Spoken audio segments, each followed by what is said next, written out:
পীর সাহেব চরমনাইয়ের ছোট্ট একটা বার্তা এবং দাওয়াত নিয়ে আপনাদের কাছে এসেছি। সেই সঙ্গে আপনাদের কাছে ছোট্ট একটা হাদিয়া। এটা ত্রাণ না, ত্রাণ বললে আমরা নিজেরাও লজ্জা পাবো, আপনাদেরকেও লজ্জা দেওয়া হবে। কারণ আপনাদের যে দুর্দশা, এই দুর্দশা লাঘব করার মতো স্বার্থ সামর্থ্য আমাদের নাই। দেখেন, এই স্বাধীনতার পর থেকে যারা দেশকে শাসন করছে, শাসনের নামে তারা শোষণ করে গেছে আমাদের কাছে।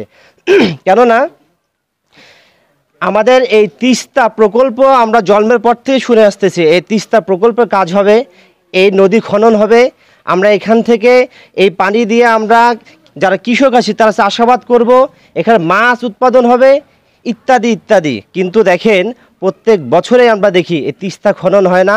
আমাদের যে তিস্তা ব্যারেজ আছে এটা ফারাক্কা বাঁধ থেকে অনেক নিচে, অনেক নিচে। আমরা যদি এই তিস্তা ব্যারেজটাকে আমরা ফারাক্কা বাঁধের চেয়ে আরও 70 ফুট উঁচুতে করতে পারি, আমরা সেই পানিটাকে যদি আমরা রুখে দিতে পারি, আটকাতে পারি, তাহলে আমাদের এই দুর্দশা থেকে আমরা মুক্তি পাবো ইনশাআল্লাহ।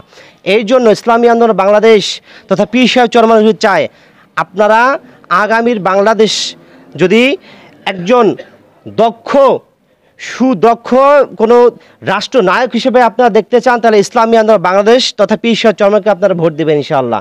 আমরা আপনাদের পাশে আছি, পাশে থাকবো ইনশাআল্লাহ।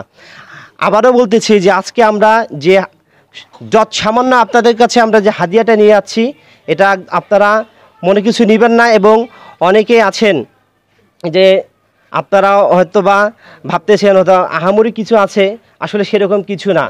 আমরা আপনাদের কাছে ক্ষমা চাচ্ছি, আমরা লজ্জা পাচ্ছি আপনাদেরকে দেখে। আসলে কেউ এভাবে লাইনে দাঁড়ায় না, কষ্ট না থাকলে কেউ লাইনে দাঁড়ায় না। আমাকে কেউ যদি বলে আমি এই লাইনে দাঁড়াবো না, যখন আমার পেটের মধ্যে ক্ষুধা থাকবে তখন আমার সব লাজ লজ্জাহীন হয়ে আমি লাইনে দাঁড়াবো। তার মানে আমরা বুঝি তথা পীর সাহেব চরমনাই বুঝে যে বাংলাদেশের মানুষের সমস্যাটা কোথায়। এই সমস্যার সমাধান করতে গেলে শুধু নেতা নয়, কিসের পরিবর্তন করতে হবে? নীতির পরিবর্তন করতে হবে।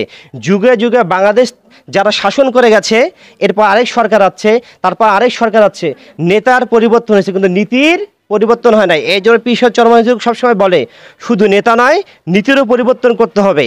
যদি আমরা নীতির পরিবর্তন করি, তাহলে বাংলাদেশের আমরা একটা সারা পৃথিবীর মধ্যে রোল মডেল হিসেবে আমরা প্রেজেন্ট করতে পারবো ইনশাআল্লাহ। এই বলে আমার আলোচনা শেষ করছি। আখির দাওয়ানা আলহামদুলিল্লাহি রাব্বিল আলামিন।